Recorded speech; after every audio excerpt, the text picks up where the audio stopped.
Have you ever wondered how the stock market works? If so, this video will answer many of your questions. For many people, the idea of investing in the stock market might feel overwhelming, especially when you're juggling student debt and a bank account that's barely above zero. With college loans in the six-figure range and a degree that's gathering dust, it might seem crazy to think about putting money into the stock market.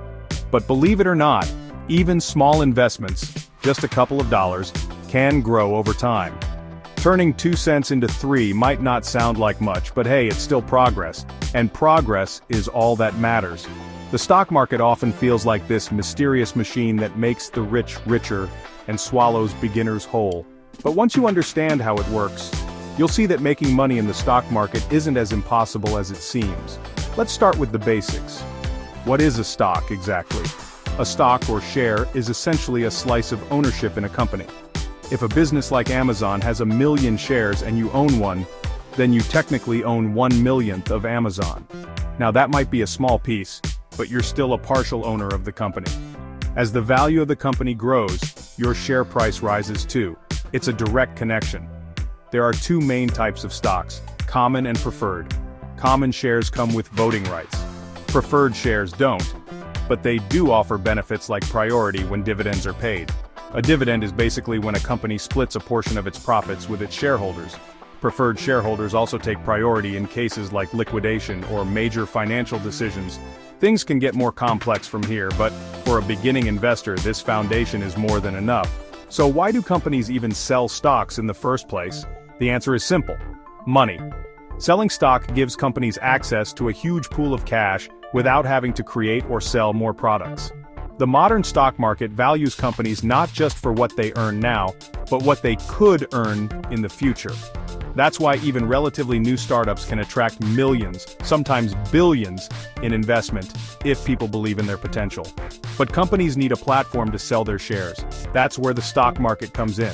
To get started, a business holds an initial public offering or IPO and lists its shares on a public exchange. This marks the company's shift from private to public and opens the door for anyone to invest. IPOs can help founders cash out or raise money to grow the company.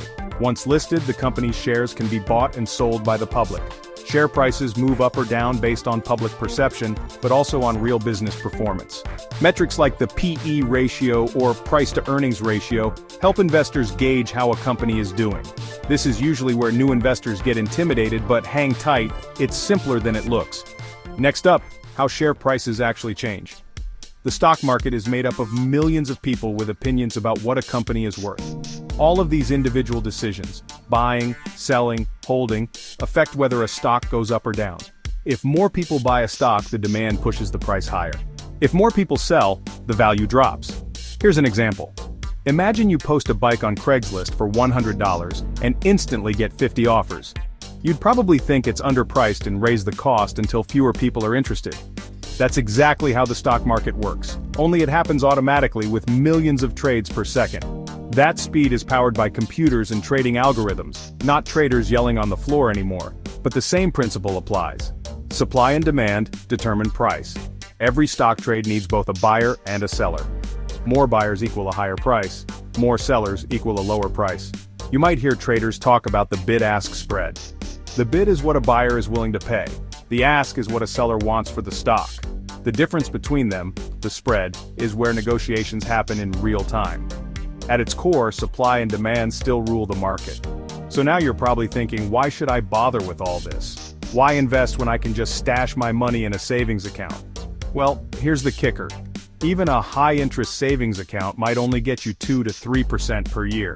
But if you invest smartly in the stock market, you could potentially earn much more, sometimes 10%, 30%, even 70% in a good year.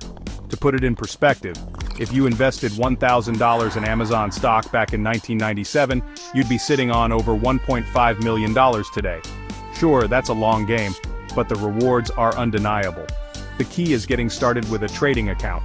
You can open one with firms like E-Trade, Charles Schwab, or Fidelity, or you can use free platforms like Robinhood, which charges 0 fees per trade. That means every dollar you invest goes straight into your stock, not to the broker. Once your account is set up, it's time to choose what to invest in. You can buy individual stocks, mutual funds, or ETFs. But let's stick with basic stocks for now. Stock prices can range from under $1 to thousands. Amazon, for instance, trades at thousands of dollars per share. If a stock costs $2,000, you can't buy half of it. You'll need enough money for the full share, unless you use a platform that supports fractional shares. Before buying anything, do your homework. Research the company, how it makes money, what its financials look like, and how industry experts feel about it. Remember, investing always involves risk. Only use money that you can afford to lose or that you won't need in the short term. Sometimes a stock drops before it rises again. Staying patient is part of the process. Okay, let's sum everything up. Today, we've walked through the fundamentals: what stocks are, how prices move, how the stock market works, and how to open a trading account. We didn't dive into things like margin trading, short selling, or deep technical analysis, and that's okay. If you're new to investing, the best way to learn is to start small and get your feet wet. Take a little cash you're comfortable risking, pick a stock you believe in, and start investing. That's how real financial growth begins, one small step at a time. Subscribe for more tips on how to build a stronger financial future. See you in the next video.